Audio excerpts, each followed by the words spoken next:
Before I start, I will introduce our revolutionary team. I'm going to start at my far left, our very innovative, energetic,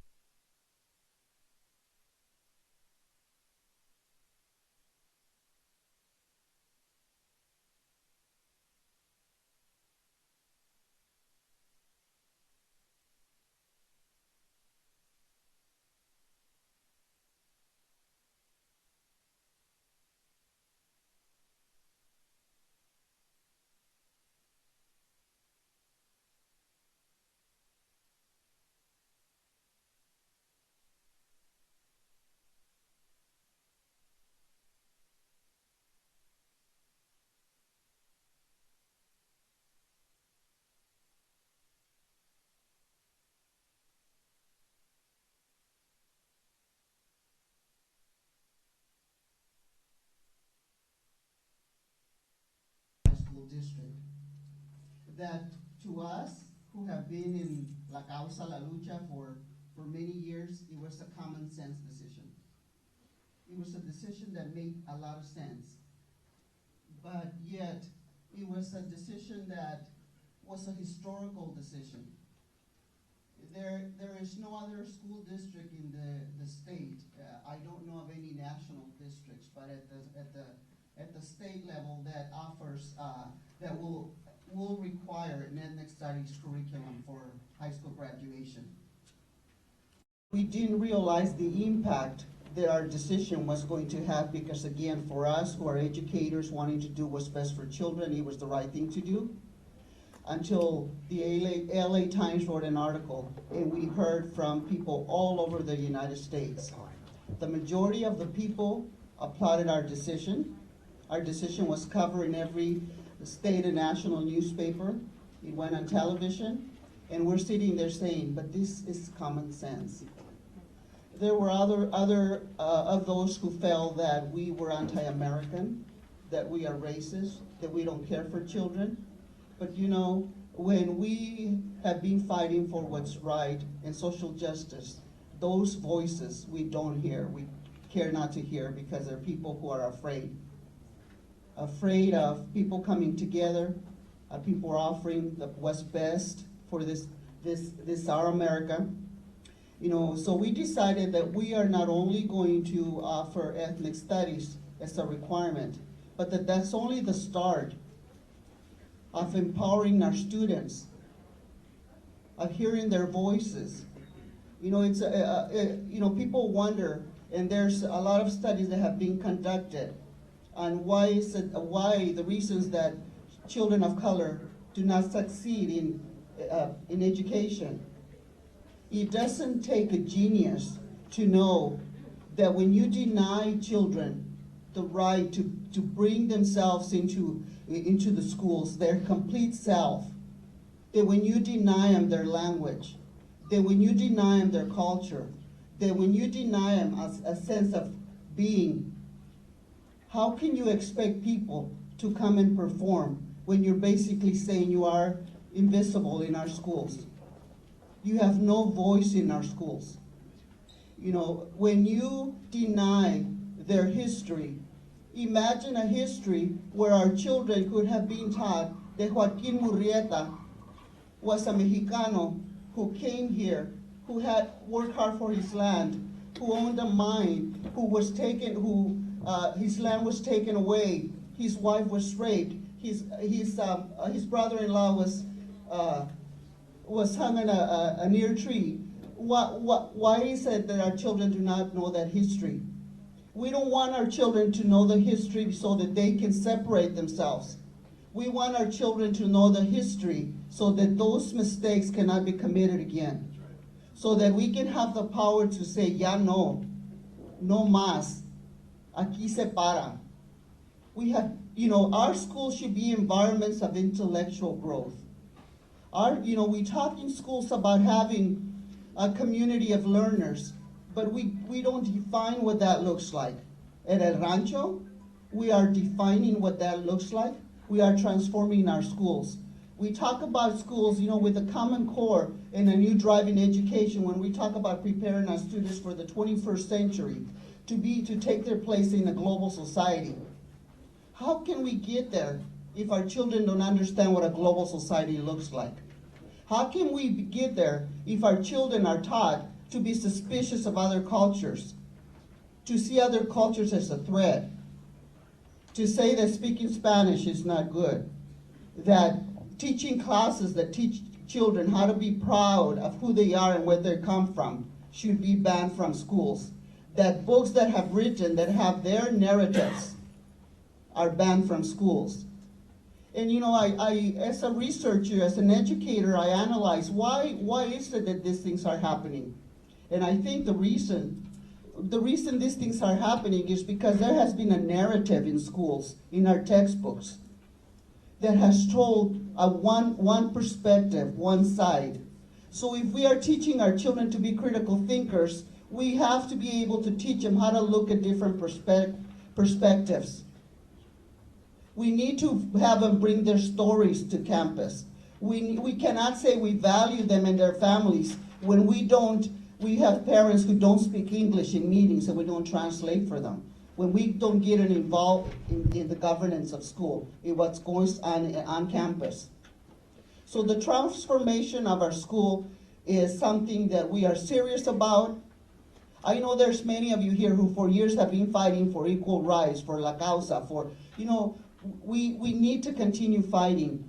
But our battleground is we can still continue to carry the flag in the streets when we need to, but our battleground is in the schools. Because our children are the most precious thing we have. And if we are blind to their narratives and deaf to their voices, how can we expect them to feel wanted and needed and to prosper? So what we're doing in El Rancho, we're equipping our students with the tools that they will need so that they can not only succeed at El Rancho, but they can go to any Ivy League school, any Cal State school, any state school, and they can walk in there not feeling deficient, not feeling underprivileged, by saying, you know what, I'm someone wonderful, I have a wonderful culture, I'm a wonderful person, and I'm sitting here. I'm not asking permission, I'm sitting here, I'm coming here as an equal partner in this process. That's what El Rancho is about. And I'm glad all of you are here, and it's like preaching to the choir because you know what I'm talking about. But the reason we're here is to encourage you to go back to your communities and take up the flag and fight for what's right, fight for our children. Thank you very much. I think I have overexceeded my time, but it's all right because it's for a good cause. Thank you. Gracias. So I'm probably one of the luckiest guys around to be elected to a school board and have a school board president like Dr. Aurora Villon to sit right next to me to lead the charge.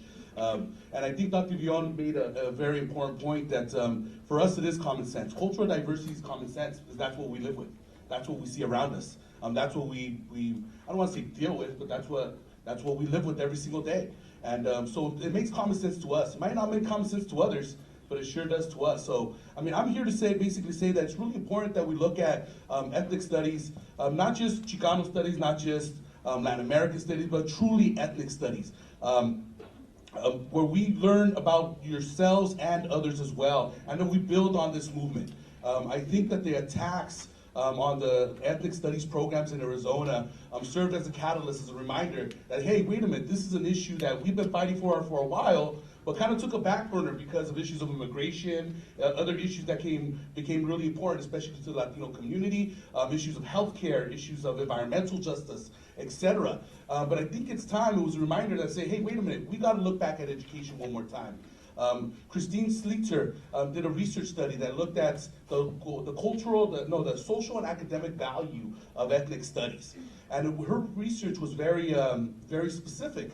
And it was really daunting to me because one of the lines that she kind of introduced the research study was that we moved away from multicultural, engaging education, culturally relevant education, and in the place of that, we brought standards, standardized testing, kind of like this reform model in our schools that moved away from learning about culture, moved away from learning about self-esteem and learning about the importance of oneself and being truly inclusive. And that's what the age of education that we're in right now, that's what Common Core is about.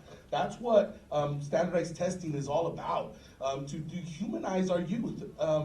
However, we're saying, wait a minute, that's not what we're about. We want an education that's actually truly different, that's truly holistic, that focuses on the whole child and their experience and their shared experiences. So I'm really excited because this is a very historic occasion. And let me just for those of you who came in a little bit later, my name is Jose Lara. I'm the Vice President of the El Rancho Unified School District, and I really want to work with folks and talk to people about how can we engage your local school district, how can we engage your local school boards, and make this a movement that grows from district to district. I'm glad that a representative from Montebello Unified is here, and I'm glad that but every single one of you are representatives from your own local community. And this is something that's been done in El Rancho, and I'm glad that the school board member from LA Unified, Bennett Kaiser, is going to be here later on, because on November 18th, LA Unified just might be the next big district that goes and brings ethnic studies and graduation requirements. And that's something that we'll talk a little bit more about later on, about how that's going and what are the next steps and how you all can get involved in that. But I think it's also important to look at different models of implementing ethnic studies.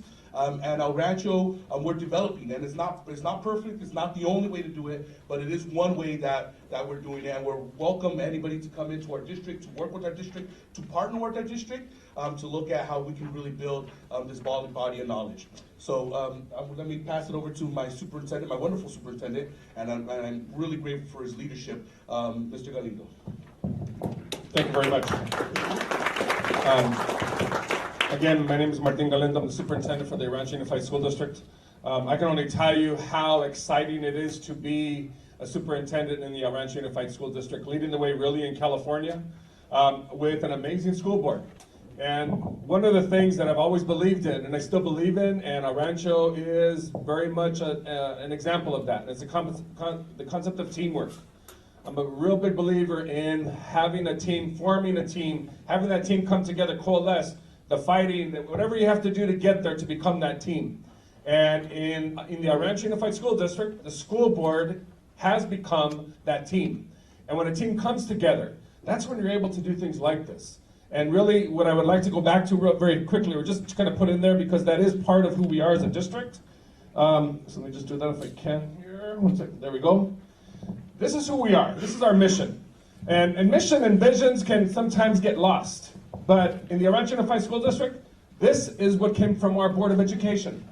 We want to be that leading educational institution in the community.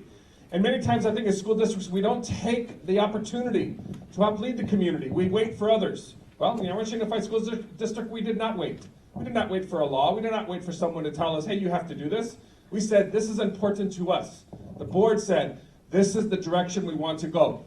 I'm definitely for the direction. There was no problem with that. But bottom line, what I loved about it is the policymaker saying, here's the direction, superintendent, let's get this thing done. And that's what a team does. So as you think about our district, this is who we are. We're leading the way in the city of Pico Rivera. The city of Pico Rivera is working with us. But sometimes cities don't see the bigger picture. That's our job to provide that. And I think many times that's what, unfortunately, has led us to where we are. And I've already heard the comment already. I heard it from Mr. Sedna earlier, and I heard it earlier in the presentation. We're still fighting the same fight we were 30, 40 years ago. Because we have not formed the teams we need to do. We have not led when we've needed to do. And you can't be afraid. And the board and our district, we're not afraid. So, as part of that, you've already seen it, and I'll just show it very quickly, but because it's in the back of your brochure, the resolution. And we didn't know, I mean, for us, again, and I love what Dr. Villon said, we didn't know what this was going to create, but this was right for our rancho. And then all of a sudden, it kind of exploded, which is pretty cool. And so it shows when a dedicated, really small group of people say, hey, this is the direction we want to go. It shows what can happen. And this is an example of that.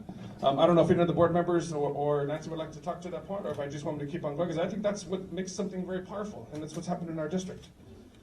Just very cool. The concept of the team, and when you have a small team who says this is the right way to go, and then what happens from that.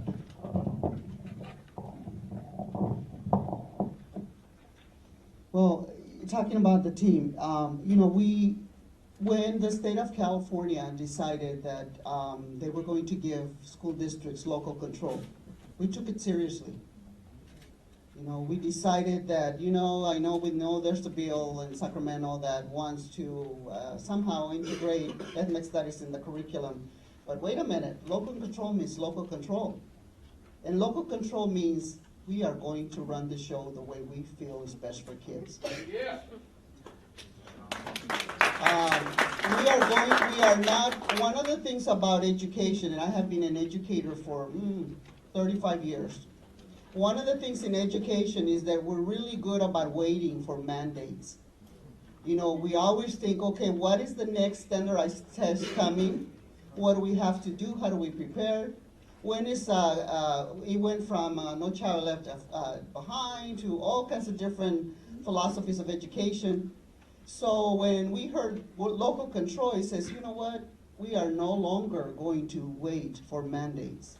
We are no longer going to leave our perspectives that outside the school, our students are leaving their stories, their drive. We are going to make decisions, and we are going to make decisions that make sense. We are going to make decisions that are going to revolutionize education. So if you're hearing right now about the ethnic studies, that's only one. There are many more coming. Join us on this journey, and never, ever, ever quit, because we are going to win this one, because we're working in the right ground to win this one, okay? So ERUSD, we're making history. We're the first district in California to adopt ethnic studies as a high school graduation requirement, and it's been offered in various districts as an elective. But we've seen what's happened as electives. It's gone pushed to the side, right? Very few, and there's various reasons for that. I won't get into all of them because I want to focus on our district specifically. So when the resolution passed and we started getting, and we're lucky, people like Armando and other professors from Cal State Fullerton, people from across the country were actually reaching out to us saying, hey, we want to partner with you. So it was a catalyst for collaborative partner in organizing. What's it called? It was part of the reason why we wanted to make sure that we were part of this summit.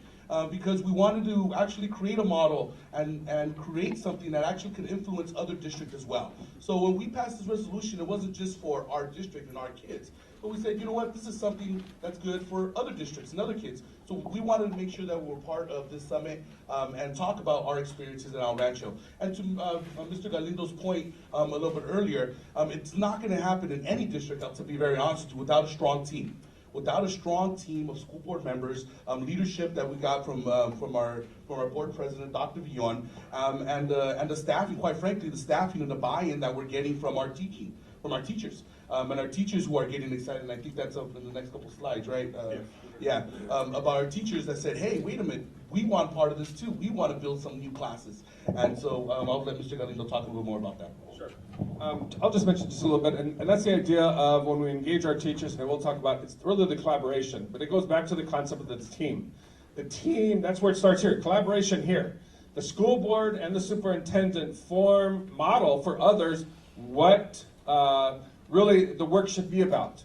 And so if we have that collaborative relationship, who are willing to argue with each other, try to find the right idea, because really it's not about each other personally, it's about the idea. We're modeling it for our staffs. And in our district, that's really what we're trying to do. So when you think about our teachers engaging in this process, we're collaborating with them. We're saying, okay, here's the policy, here's the direction we're going in. I've said I want this done by February, but we want you to be the ones to put the curriculum in place to make this happen. There are many others who want to try to bring curriculum to our district, and I appreciate the offers, but first our teachers have to engage in the process. And I think many times that's what happens to things that don't work. We haven't engaged the right people. We're engaging the right people in our district. We're saying, hey, here we're going, is the direction. How do you guys want to get there? And of course, it's going to be that back and forth, but it's the collaboration based on that. And if you think about the collaboration part, that's exactly what happened in relation to California State University at Long Beach. And as we move forward, and it was that conversation between Armando and Dr. Villon and Mr. Lara that really created, that next idea for our district, and that was taking it even further than we had even thought about. And Dr. Villon, I don't know if you want to, or Mr. Lara want to talk a little bit about the partnership that we are going to have with California State University at Long Beach, because again, it goes along the concept of teamwork, collaboration, and you can see that is every part of our district, that's what we do. And I think it's important because then at that point, you're establishing an amazing foundation for success. So Dr. Villon, would you like to talk to the CSULB partnership, or?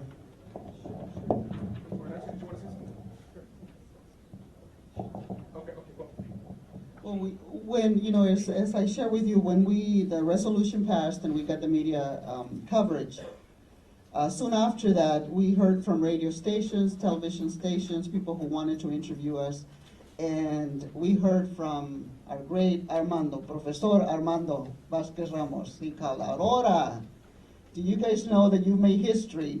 So out of that conversation with Armando, he came and he met with us, and we decided that if we want to provide our students with a well-rounded education and build pipelines with the universities, we have to partner with them to build opportunities. We came, through Armando, we came and met with administration at Cal State Long Beach, and we have created a tremendous partnership. And I will not go a lot into the details of the classes that we will offer because I know Armando will be talking about that. But we're reaching out not only to Cal State Long Beach, we just met with Cal State Fullerton, who are not only interested in working with us with ethnic studies, but other areas as well. We have a meeting coming up with Cal State LA. We will reach out to UCLA, UC Irvine. We will partner with others so that they can help us provide the quality of education our children need.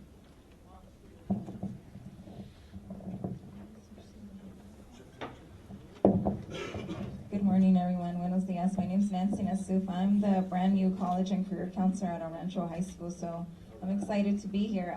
In regards to next steps, a committee has been formed at our school district by teachers from various disciplines at our high school and as well as at our continuation high school from Salazar. We have biology teachers, English teachers, some teachers in the arts, all together with our APF curriculum and myself and our board, and trying to figure out exactly how we're gonna go about implementing this class. We don't have everything straightened out yet. We're in the process of brainstorming and how exactly the class is gonna fit into our current 220 graduation requirements, but more importantly, we wanna make sure that this class, whatever it ends up being, is A through G approved so that it counts for college preparation, so that our students are not just taking this class in vain, but that it'll count towards their college requirements, because at the end of the day, we want to push as many of our students as possible to enter a four-year university after high school. That's part of our mission and vision statement at El Rancho Unified. So we're still in the works of doing all of that. So I think that's really important. So part of what we want to do is part of ethnic studies is A through G, of course, approved. That they're approved so they count for university credit. So we give our students a leg up into going to the university, because that's really our mission. Our mission really is to get more of our students into universities, but get to them to universities with already a foundation in critical consciousness. So when they go into the university, they can really take it to the next level. And that doesn't mean just going into the ethnic studies fields, although I think that's awesome. But also in whatever field they end up going into, because we are believers in catalysts for change. We are believers that the students that graduate from El Rancho Unified School District are going to be the leaders in their fields. And I'm amazed at how many people I meet that are El Rancho Unified graduates that are doing great work, even in ethnic studies, or in community outreach, or in healthcare, or in engineering. So what we're saying is that no matter what field our students decide to go into, no matter what university our students decide to go into, that they're going to be the critical thinkers that are prepared for a multicultural society that can be able to take it to the next level and really be a catalyst of change and for social justice, right? Because we need those doctors that are doing good work, right? We need those immigration lawyers. We need those engineers that are going going out there, and not just to provide for themselves and their family, because I mean that's important, of course, but also to be leaders in the community that are advocates for broader society and themselves. So the last thing I do want to say with this is on some of our steps that we're doing to create these classes is that we went to our teachers and we said, teachers, okay, here's the policy.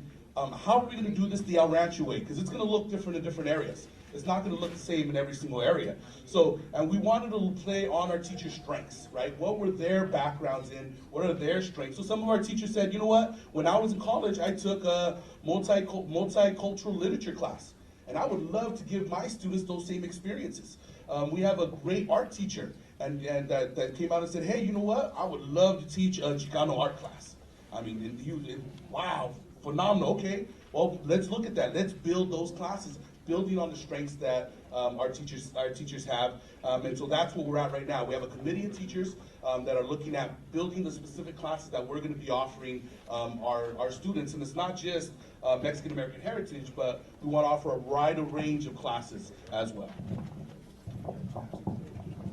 Last part, if I could mention real quick, and it goes along with, I think it's critical because sometimes, again, if we go back, everybody can go back on this.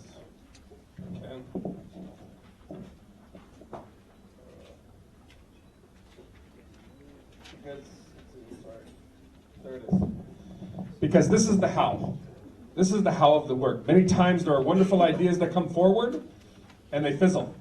Well, the reason they fizzle is because there was not the collaboration and the teamwork to make it happen. I keep coming back to that because what you want to have the innovation and the creativity. And I believe that's what this is about right here.